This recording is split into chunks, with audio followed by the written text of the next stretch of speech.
Hello प्यारे बच्चों, कैसे हो आप लोग। आशा करती हूँ कि बहुत अच्छे होंगे।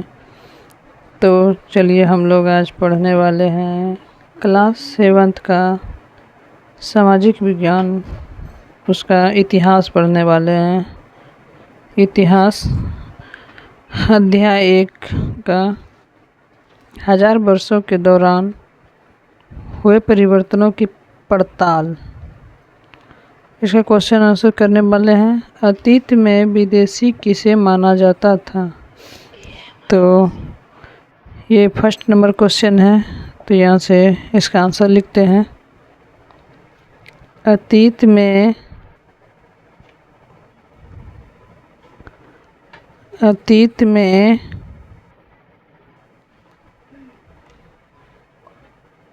विदेशी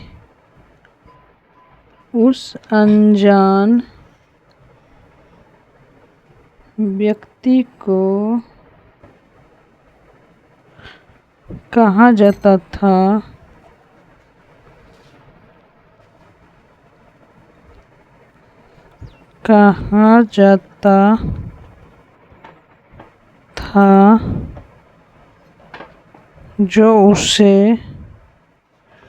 जो उस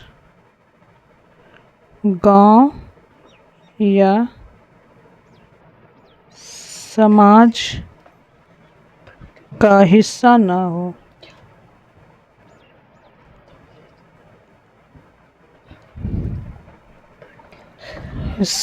हो।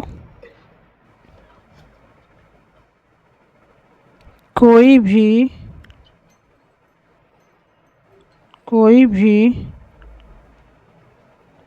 व्यक्ति जो किसी अलग परिवेश या संस्कृति से आता था, जो किसी अलग परिवेश या संस्कृति से आता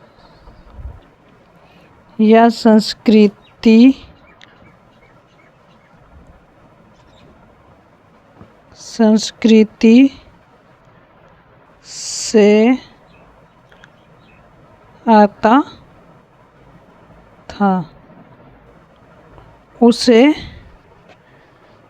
उससे अजनबी या विदेशी माना जाता था। उससे अजनबी या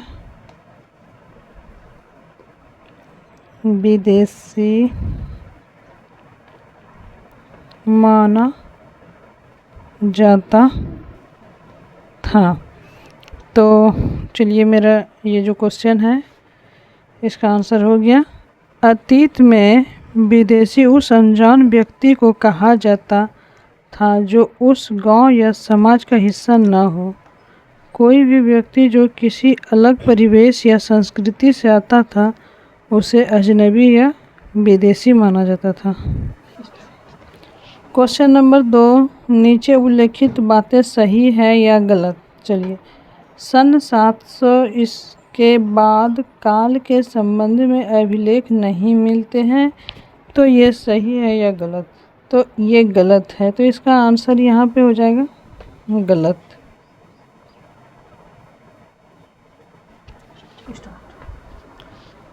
क्वेश्चन नंबर 4, इस काल के दौरान मराठों ने अपनी राजनीतिक महत्व की स्थापना की।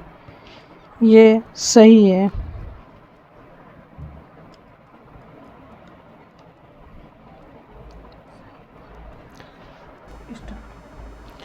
गौ नंबर, कृषि केंद्रित बस्तियों के विस्तार के साथ कभी कभी वनवासी अपनी जमीन से उखाड़ बाहर कर दिए जाते थे। ये भी सही है।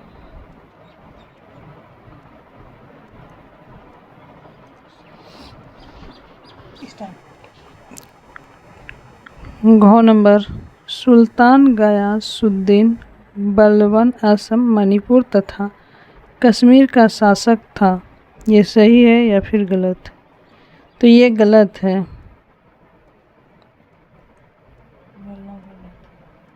ये क्वेश्चन गलत है। रिक्त स्थानों को भरे। अभिलेखागारों में ड्रेस रखे जाते हैं। क्या रखे जाते हैं? इसमें दस्तावेज रखे जाते हैं। यहाँ पे होगा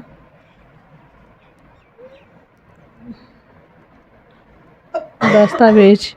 डैश 14वीं सदी का एक इतिहासकार था। तो यहाँ पे क्या होगा? जियाउद्दीन। जियाउद्दीन हो जाएगा।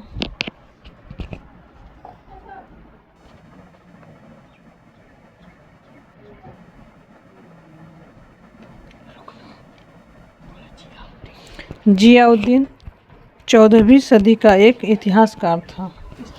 डैश डैश डैश डैश और डैश। इस महाद्वीप में इस काल के दौरान लाई गई कुछ नई फसलें हैं। तो हो जाएगा इसमें आलू,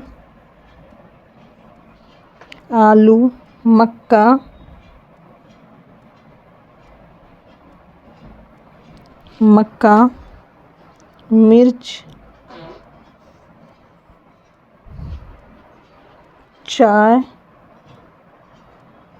और कॉफ़ी।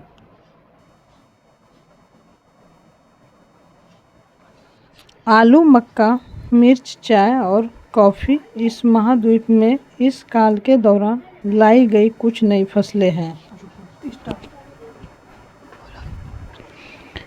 इस काल में हुए कुछ प्रौद्योगिकी परिवर्तनों की तालिका दें। तो इसका आंसर होगा सन 700 ईस्वी से 1700 के बीच। सन 700 से 1750 के बीच हुए मुख्य प्रौद्योगिक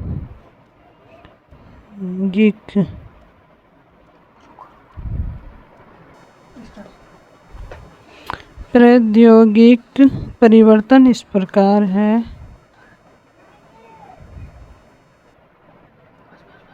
परिवर्तन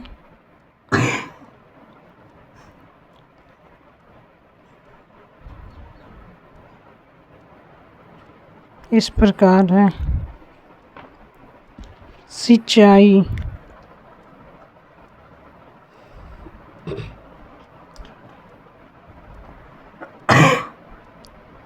सिंचाई,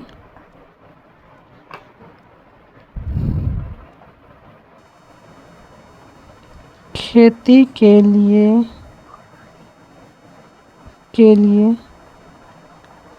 राहत का प्रयोग।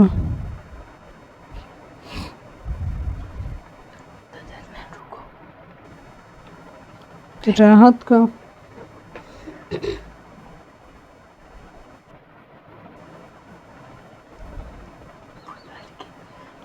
प्रयोग शुरू हुआ।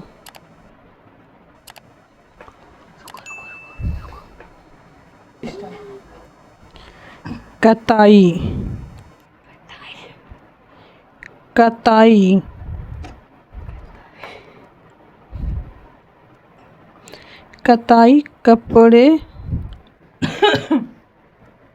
कपड़े बुनने के लिए चरखे का इस्तेमाल होने लगा। चरखे का इस्तेमाल होने लगा।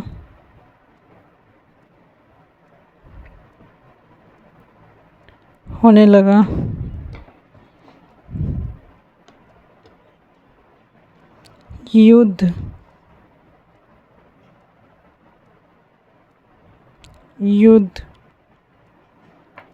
लड़ाई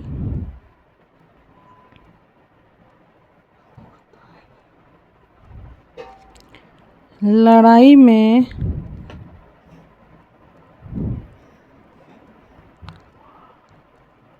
आग्नेयास्त्रों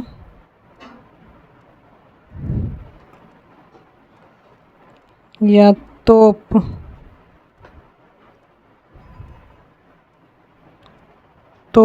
और बंदूकों का उपयोग होने लगा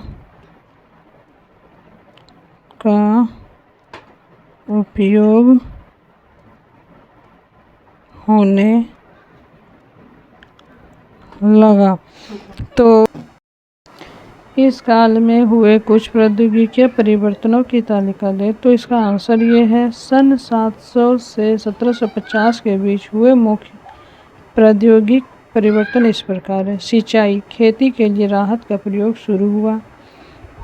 कताई, कपड़े बुनने के लिए चरखे का इस्तेमाल होने लगा। युद्ध लड़ाई में आग्नेयास्त्रों, तोप और बंदूकों का उपयोग होने लगा। तो इसका आंसर यही है दोस्तों। अब आगे चलते हैं। क्वेश्चन नंबर 5, इस काल के दौरान हुए कुछ मुख्य धार्मिक परिवर्तनों की जानकारी दें। तो चलिए आंसर इसका करते हैं। इस काल के दौरान हुए मुख्य धार्मिक परिवर्तन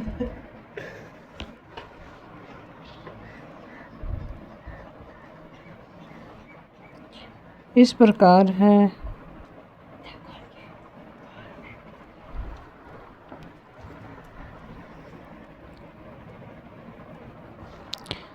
हिंदू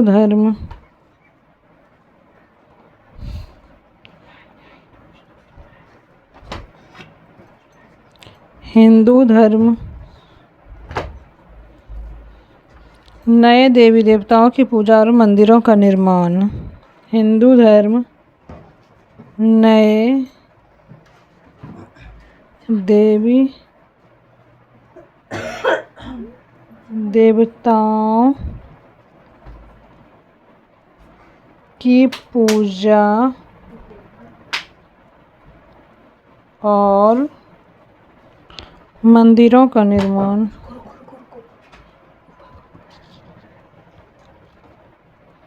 मंदिरों का निर्माण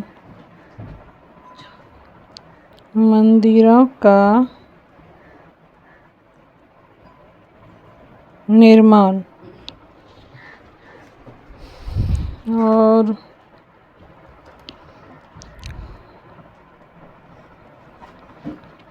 ब्राह्मणों का महत्व।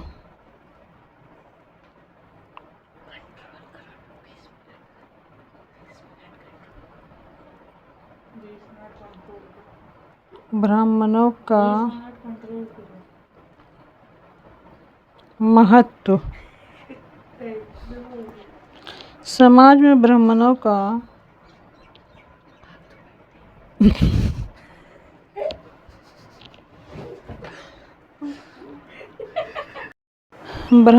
का महत्व समाज में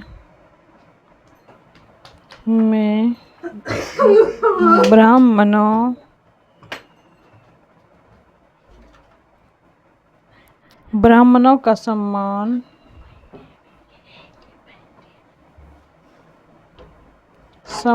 और दबदबा बढ़ा और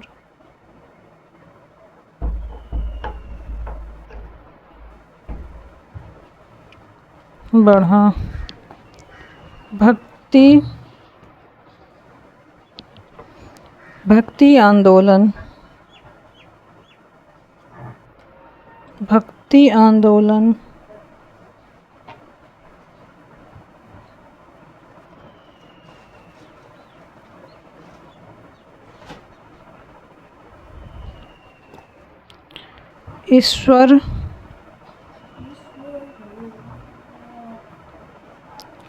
ईश्वर की भक्ति का नया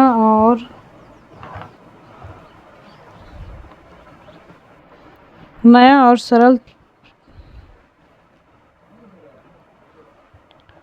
सरल तरीका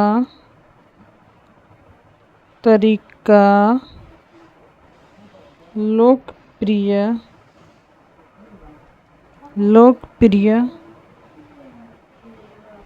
हुआ।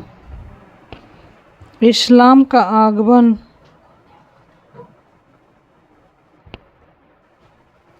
इस्लाम का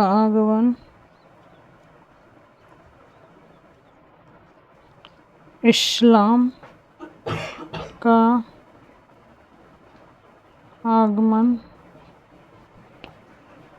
भारत में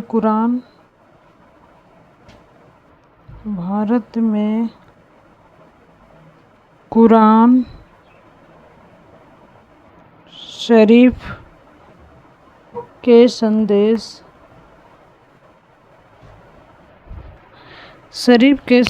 और इस्लाम का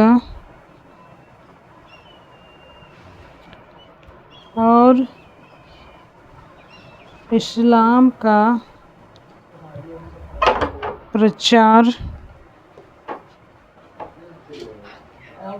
हुआ। तो देखिए क्वेश्चन 5 नंबर का आंसर ये रहा। इस काल के दौरान हुए मुख्य धार्मिक परिवर्तन इस प्रकार है।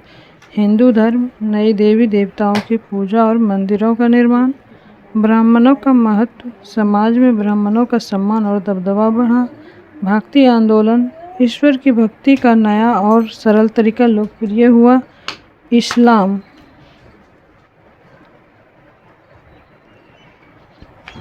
इस्लाम का आगमन, भारत में कुरान शरीफ के संदेश और इस्लाम का प्रचार हुआ।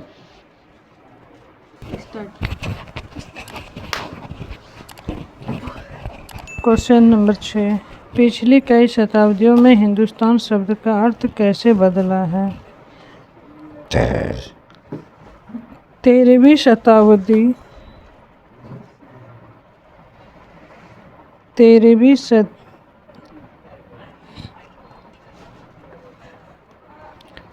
सदी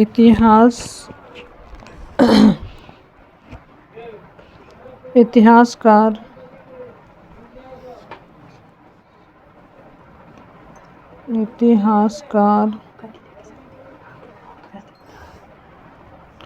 मिन्हाज ए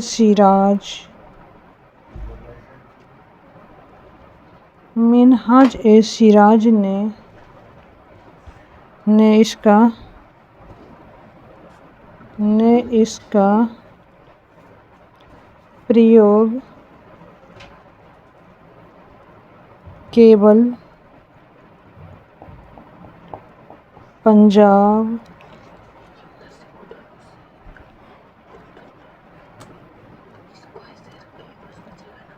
हरियाणा और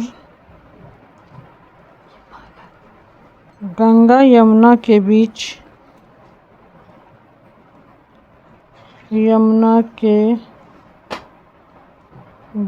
के इलाकों में किया था।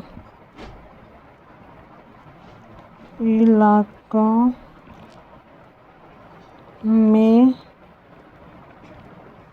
किया था।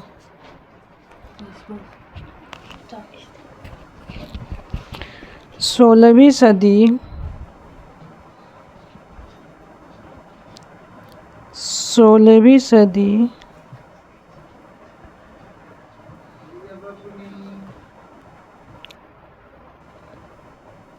बाबर ने इस शब्द का उपयोग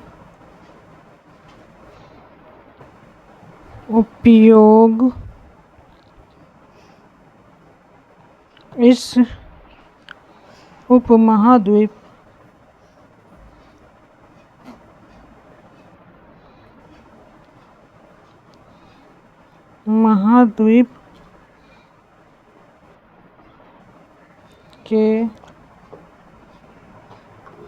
भूगोल पशु पक्षियों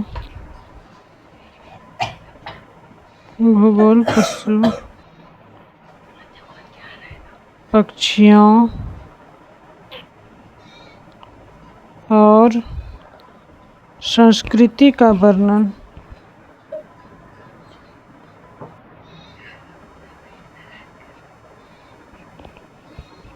संस्कृति का वर्णन करने के लिए क्या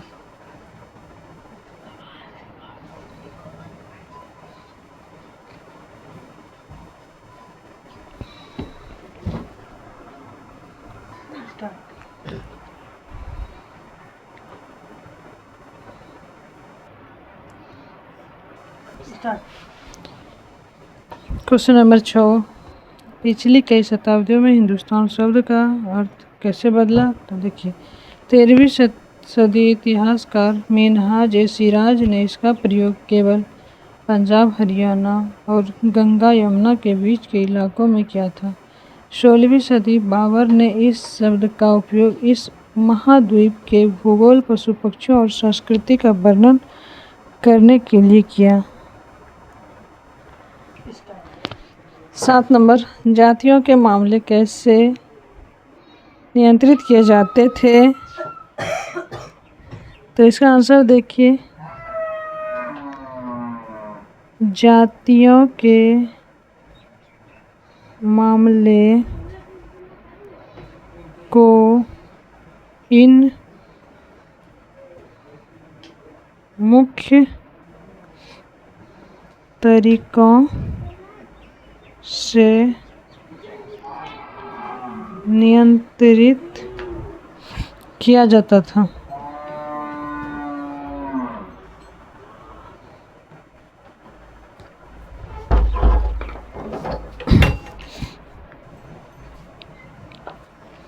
जाति पंचायत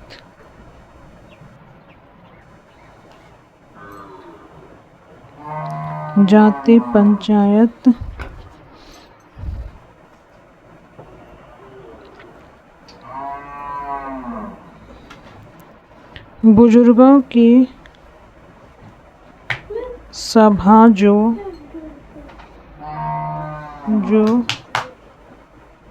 नियमों का पालन करवाती थी।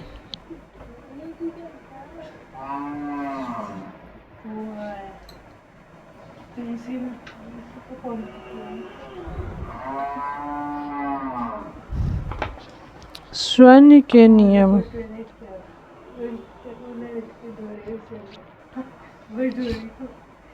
स्वर्ण के नियम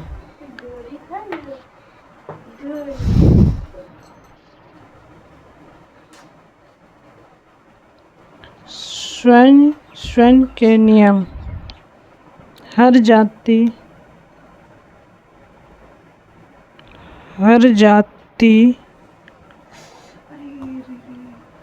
अपने सदस्यों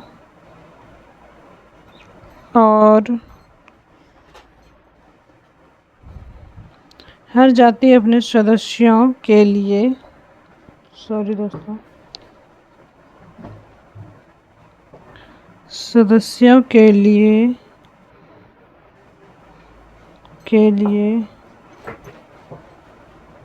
व्यवहार के नियम बनाती थी। गांव के नियम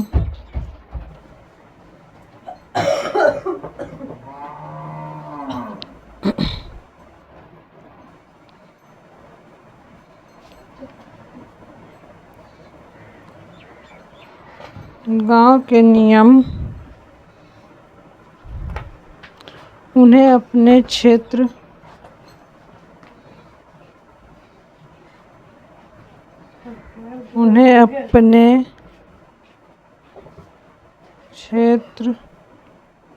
और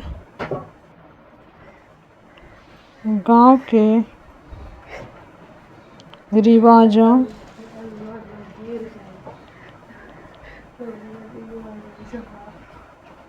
रिवाजों को मानना पड़ता था।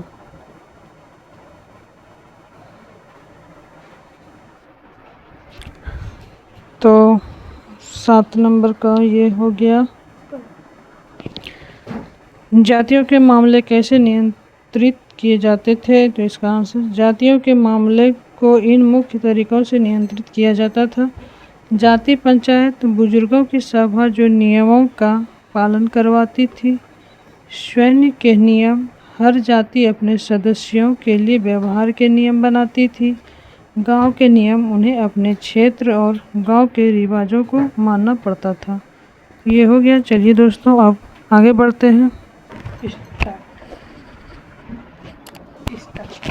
क्वेश्चन नंबर 8 देखिए, सर्व क्षेत्रीय साम्राज्य से आप क्या समझते हैं? तो इसका आंसर होगा, अनेक क्षेत्रों तक फैला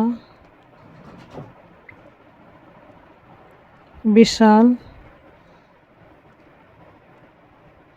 साम्राज्य सर्व क्षेत्रीय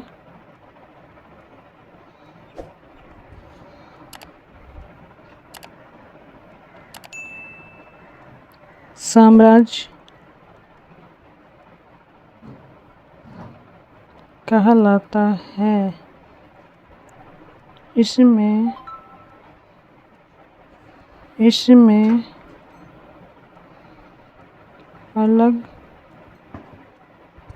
अलग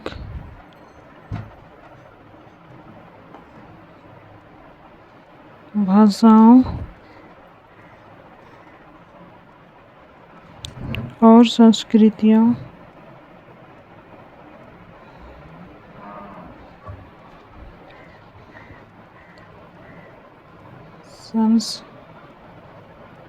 और संस्कृतियों वाले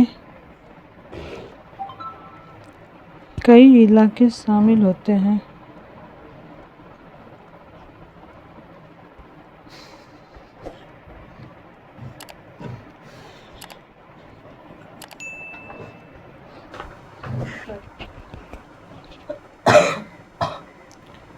सर्व क्षेत्रीय साम्राज्य से आप क्या समझते हैं? तो इसका आंसर, अनेक क्षेत्रों तक फैला विशाल साम्राज्य सर्व क्षेत्रीय साम्राज्य कहलाता है। इसमें अलग अलग भाषाओं और संस्कृतियों वाले कई इलाके शामिल होते हैं। तो हेलो दोस्तों,